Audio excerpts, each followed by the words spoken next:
Hi guys! Welcome to another vlog. So nakita niyo naman siguro sa title kung ano yung i-share ko sa inyong balita, which is we got approved for our UK visit visa. So yes, pupunta po tayo sa United Kingdom. So bakit nga ba UK? Background na lang siguro kasi yung brother ko is in the UK. So he and my sister-in-law lives there. So, they're working there actually. So, in-invite nila kami to go there. So, I'm going with my parents and yung tita ko, sasama siya sa amin. So, kaming apat, luckily na-approve kami for a UK visit visa. So, pakita ko muna dito yung clip nung nakuha namin yung passports namin with our unboxing nung visa namin.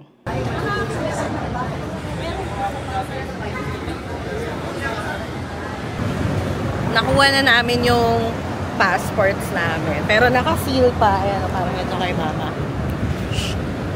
Mamaya namin magkakaalaman kung matutuloy ba kami or hindi. Or magre-reapply. Hindi natin alam. Or kung magpa-practice na ba kami mag-English. Dito ko. So, eto na. I-open na namin yung ating mga... Okay, ready na kayo? Kakaalaman na. We will now open our passports. Kahit anong sirain mo lang. Yes, standard visit visa tayo. Mali pala.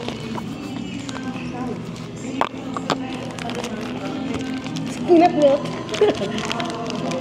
Ay, yan o, madali lang pala.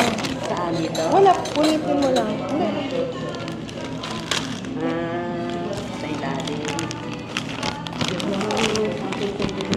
This is mine. This is my sticker. Sanapin mo lang. Shit, wala yata. Japan. Nandito pa yung Japan ko. Check.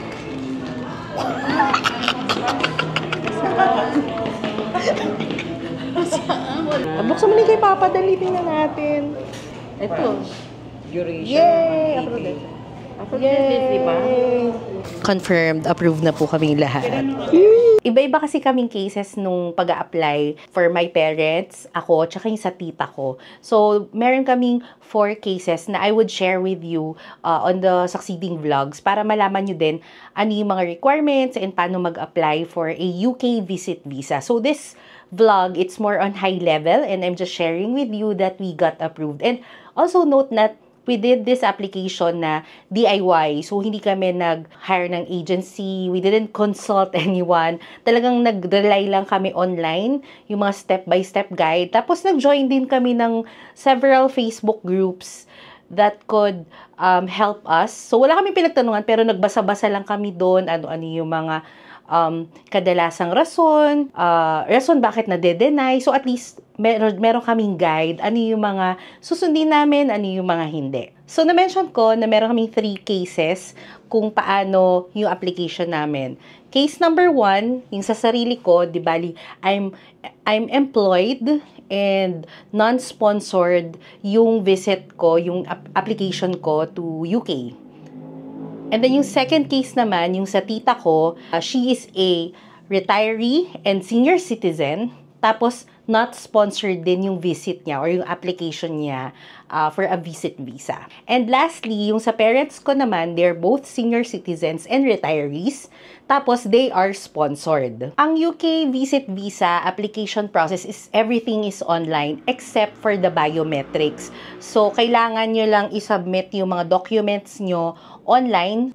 You have to fill out the form online. You have to scan the documents or the requirements needed na isubmit.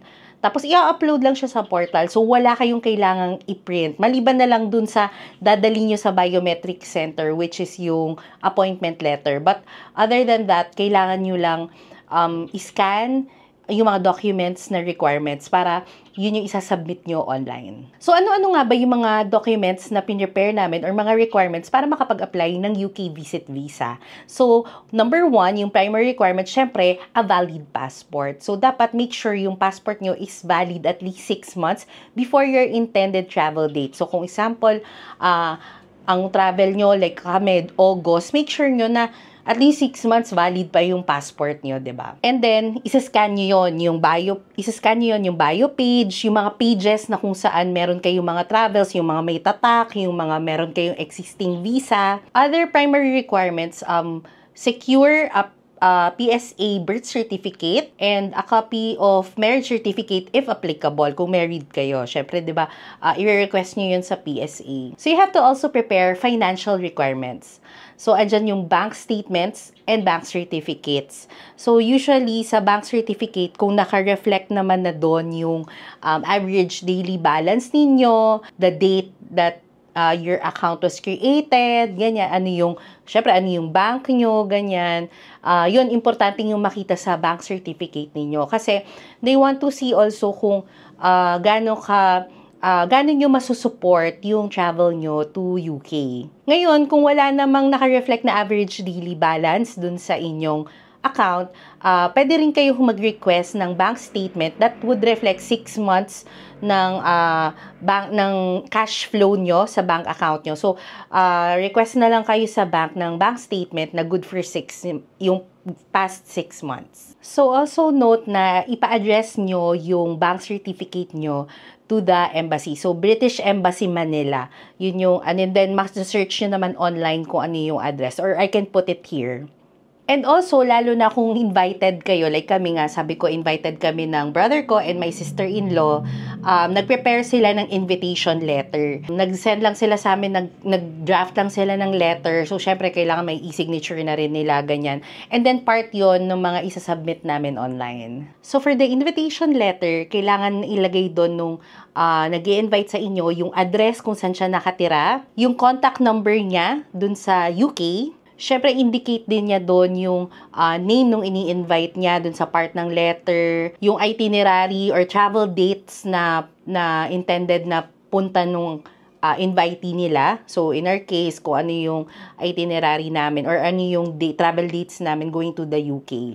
And then, ang maganda din doon, kung halimbawa, merong occasion kayo na sineselebrate kaya kayo pupunta ng UK, i-indicate nyo na din doon. Like for example, sa case namin, birthday kasi ng father ko, pati ng brother ko. So, in-indicate din namin doon na kaya kami magkikita-kita kasi para sa birthday celebration nila. And meron ding iba-ibang requirements depende doon sa case na na-mention ko kanina.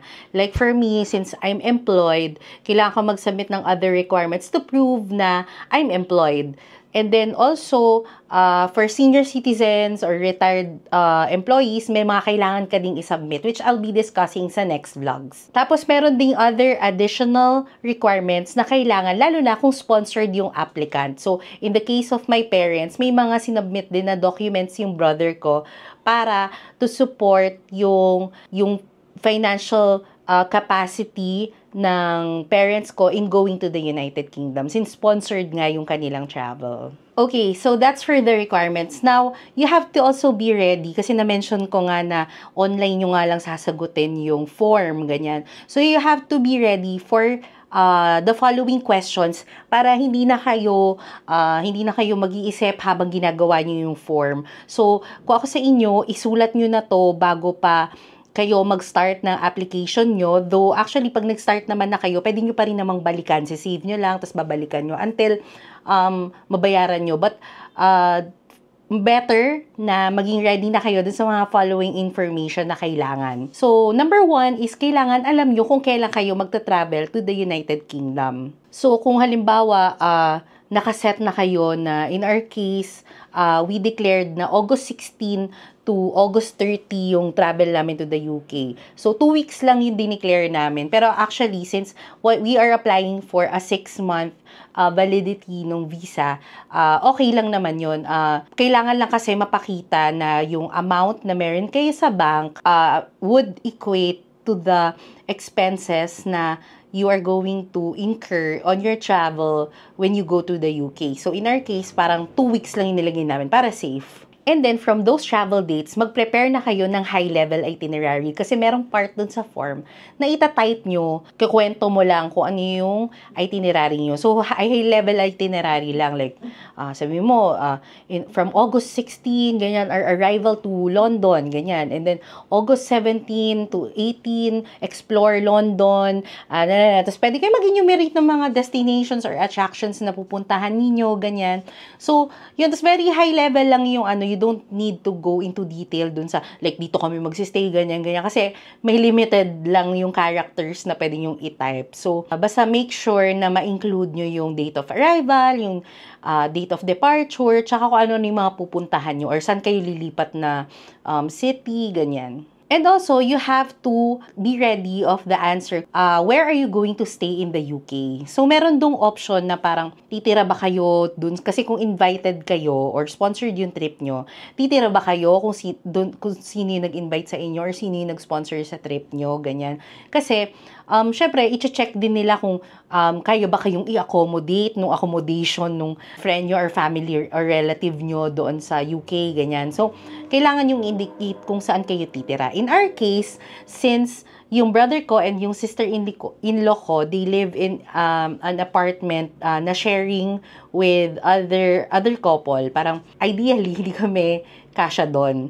But, in reality, kasya naman talaga, ganyan. So, ang ginawa namin, nag-book na muna kami ng Airbnb na yung, alam mo na yung mga cancelable, ganyan. Kasi, halimbawa lang naman na kaya naman pala kaming ma-accommodate dun sa place nila, yung Airbnb, pwede naman siyang ma-cancel. So, but we reserve na rin for the Airbnb accommodation. So, reserve na kayo nun, tapos make sure nyo na match siya dun sa dates ng itinerary ninyo. So, i-indicate nyo rin yun dun sa form. So, from this date to this date, dito kayo magsistay, tas this date to this date, dito, ganyan. Third, kailangan maging ready din kayo dun sa question na, how much do you think your trip will cost? So, mag-estimate lang kayo niyan. So, halimbawa, sabihin mo ng 10,000 pesos a day. Yun yung gagastusin nyo. So, tandaan nyo kung magkano yung exchange rate ng, ng pounds to pesos. Malaki talaga. So, mahal talaga yung travel to UK. Mag-allot ka, sabihin mo ng 10,000 pesos per day yung gagastusin mo.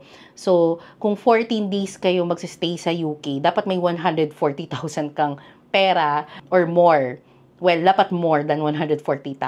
So, ganun lang siya, parang i-estimate mo lang. Pero yung 10,000 per day, yun na, estimate lang yun. Pwede mong lakihan, syempre, 'di ba? Better kung mas malaki. Gusto nila kasing makita kung hindi lang kung magkano yung gagastusin mo. It's more on na-set mo na ito yung gagastusin mo, tapos ima-match nila yan sa proof of sa financial capacity mo. Kasi baka mamaya hindi naman ma-support nung financial capacity mo yung cost ng travel mo. And kailangan mo ring ilagay yung information na kung saan ka currently nakatira ngayon. So, syempre, kung saan ka ngayon nakatira dito sa Pilipinas, name ng parents mo, how much yun na-earn mo. So, kung may income ka, ganyan, or kung in the case of my parents, kung may pension ka, ganyan, how much yung na-earn mo in a year. And kailangan mo ring i-note, yun yung mga travels mo in the past 10 years.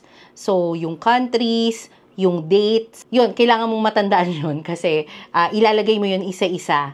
So, it would also help yung makita nila na, well-traveled naman to, ganyan, na ganon, yung makikita nila yung kung tuwing kailan ka nagta-travel, gaano kadalas, ganyan. And then, if employed ka naman, kailangan syempre alam mo din kung ano yung company name mo, yung address, yung contact number. Tapos, if you have a partner or a spouse, i-indicate mo din yun doon. Tapos, ilalagay nga din yun kung sasama ba siya or hindi, ganyan.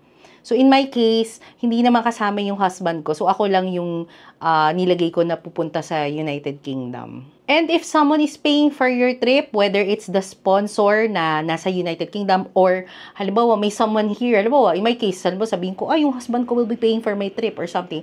Indicate mo din yon sino yung mag-pay ng trip mo. So, in my case, since ako naman yung magbayad ng trip ko, inilagay ko na ako. And then, kapag nilagay mo na may someone na mag-sponsor na trip mo, make sure mo na i-attach mo din yung financial documents nung mag-sponsor ng trip mo. And if you have nga a family member in the UK, be ready na lang with their passports, with their other passport details. So far, parang yun lang naman yung mga ni-ready namin. Other than that, mga masasagot nyo na yung ibang mga questions like yung mga, have you involved in any criminal activity, terrorism, yung mga no, no, no lang naman yon ganyan. Yon, so far naman, basta no lang naman yung mga sagot doon. So for this vlog, I'm sharing with you a high-level application process kasi in my next vlogs, ikukwento ko naman sa inyo yung step-by-step process nung pag-a-apply namin and mga documents na sinabit namin. Depende on the cases that I've shared earlier. So you just have to go to www.gov.uk. Lalagay ko dito yung URL nung pupuntahan ninyo.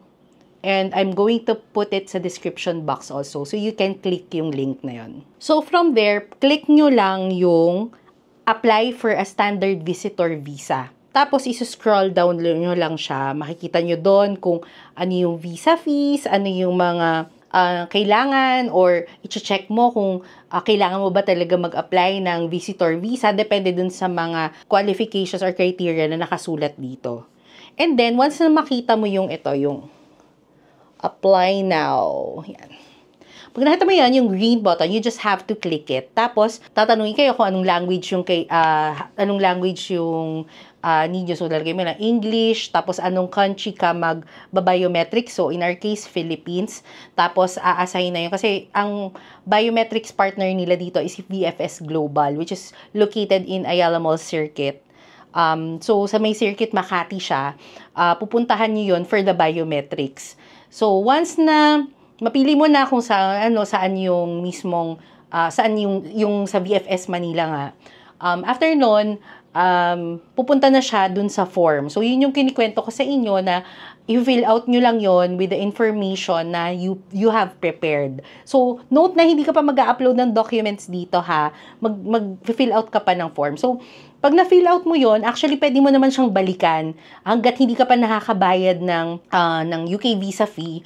Pwede mo pa siyang i-save, tapos balikan, ganyan. Lalo na kung may mga i-clarify ka pa with your halimbawa with your relatives sa UK or yung mga kasama mo, diba? Lalo na kung group kayong magsasubmit, ganyan. So there, pagkatapos nyo mag-fill out ng form, ang next nun would be, you will be directed to the payment. So, dun lang din yun. Step by step naman yun. So, yung payment, after yung magbayad, di ba, in our case, ang amount na nabayaran namin. So, note that 127 pounds yung cost ng visa fee for a standard visit visa. Nag-valid for 6 months. Pag kinonvert na namin siya during the time na nag-apply kami, nasa 10,043 pesos siya. And then, once na nakapagbayad ka na, yung next nun is meron kang makikita dun sa portal na parang checklist. So, you have to view that and then download that.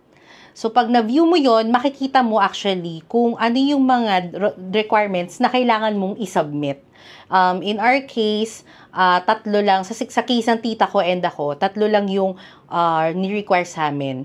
Our passport, an invitation letter, and financial documents. But, di ba nga sabi ko sa inyo, dami namin prepare na documents. Yung checklist na yun, meron siyang mga blanks na pwede mong isulat or i-type kung ano-ano pa yung mga gusto mong isubmit to, para mas strong yung application mo for a visit visa. So, sa mga next vlogs, ipapakita ko sa inyo kung ano yung mga sinubmit namin. So, once na-download mo na yung checklist and nakapagbayad ka na, didiretso na siya sa VFS Global na site para makapag-book ka na ng schedule mo for biometrics. So, kung nagmamadali ka, di ba, edi pabuka na agad, basta may available, yung earliest available, ganyan. Meron din sila mga additional fees if gusto mong priority yung application mo, ipaship sa'yo yung passport mo, or halimbawa, kailangan mo ng help in terms of scanning your documents, may additional fee din yun kay VFS. But if kaya nyo naman ng picturean, pero dapat make sure na malinaw yung documents nyo kasi nga, wala kayong isasabit na hard copy. Lahat yan online. So, huwag yung papahirapan yung visa officer para hindi nila mabasa yung documents or requirements na sinubmit nyo. So, make sure na malinaw. Or pwede nyo rin nga i-scan. So, kapag nakapagpa-schedule ka na, tas yun nga, nag-identify ka kung may additional ka. In our case, nag-add kami ng isang service na ino-offer nila, which is yung SMS notification. So, kasi kami, gusto namin nakaka-receive kami ng notification na nasa na, na status nung namin, nung application namin, ganyan. So, ako, nakaka-receive ako ng notification via WhatsApp, via email. Yung tita ko din, via email. Pati yung parents ko, via email din, nakaka-receive kami ng notification kung asang step na yung aming passport. So, I'm here also to share some tips para ma-approve yung visa nyo. So, isa kasi sa mga reason bakit nade-deny, based sa mga nababasa ko lang bakit nade-deny yung iba, dalawa yun eh. Una is yung financial. So, yung financial capacity. And then, pangalawa is rootedness or yung rason mo para bumalik sa Pilipinas. So, i-make sure mo na covered ka dito sa dalawang ito. Minsan magtatanungin nila, kailangan ba ng show money, ganyan. I would say yes, but hindi naman siya malaki. Nasabi ko nga sa inyo na dapat kung ano yung days na magsistay kayo doon would support the amount that you have in your bank account. And tama yung sinasabi ng iba na kapag halimbawa bulk na pinasok yung pera dyan, ganyan. So, very obvious na parang pinondohan nyo lang yung account nyo. So, make sure nyo na kaya check nila average daily balance. Ibig sabihin, regular na may pumapasok na income sa inyo or kumbaga, consistent yung savings nyo na ganito yung amount. And then, yung rootedness na sinasabi nila or yung rason na para makabalik ka dito sa Pilipinas, maraming pwedeng proof yan eh. Like, una, kung employed ka, syempre yung trabaho mo, di ba? Lalo na kung nag-work ka sa isang company dito sa Pilipinas, then maraming ways to prove na babalik ka pa. So, I can share that with you dun sa application process na ginawa ko. And then, andyan din yung properties. Pwede mong ipakita na meron kang several properties or yung property nyo mismo kung saan kayo nakatira, lalo na if owned naman yung property, yung title, pwede mong i-attach yun as part of your requirements or as part of the documents that you'll be submitting for their review. Yung iba, dinadaan din sa cover letter. Like, isa yun sa mga tip na gusto kong i-share with you. Prepare a cover letter. So, kasi nga, since hindi naman to face-to-face, walang interview, diba? Isasubmit mo lang siya online. So, you just have to write yung something na hindi nyo sila bibigyan ng chance magduda kung hindi na kayo babalik sa Pilipinas. So, pwede nyong isulat doon na na i-assure nyo sila na babalik kayo sa Pilipinas, ganyan. Kasi halimbawa, may ganito kasi kayong ginagawa or may ganito kayong tinutulungan dito or halimbawa, may maiiwan kasi kayong mga anak pa, ganyan, or asawa, ganun. Pwede nyo ring ilagay dun sa cover letter. Yung iba nababasa ko lang to. Parang naglalagay din sila ng photos ng kanilang pets. Kasi, di ba, babalikan mo naman talaga yung mga pets mo, ganun. So, yun yung mga bagay na parang can make your application stronger para ma-approve kayo ng visit visa. And then last step siguro, kasi dumating sa point na nagpraning-praning na ako, lalo na ako, kasi parang nauna nakatanggap ng notification yung parents ko and tita ko dun sa kanilang application or dun sa kanilang passport, ganyan, na meron ng desisyon and pwede nang kunin yung kanilang passport. Tapos ako after ilang days pa, siguro mga 6 days pa after. Kasi kapag naka-receive ka ng notification, hindi mo pa malalaman kung approved ka or hindi. So, until makita mo yung passport mo and makita mo yung tatak ng visa mo, 'di ba? So, doon mo lang malalaman. Ito, nababasa ko lang naman, kapag na-deny ka kasi, makaka-receive ka ng refusal letter. So, sa refusal letter, makikita mo doon bakit kanila dininay. Ano yung mga rason, ganyan. Tapos, usually, alam ko meron time na pwede mo siyang i-appeal or pwede mo ka namang mag-reapply. Tapos, iba, ina-attach yung refusal letter para makita na nag-comply ka na kung ano man yung hinihingi nila or something.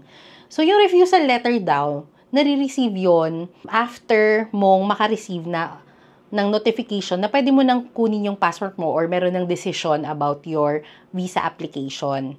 So far, wala naman kami na-receive na refusal letter. So somehow, medyo kabado but positive in a way na mukha namang siguro nakapasa kami, ganyan.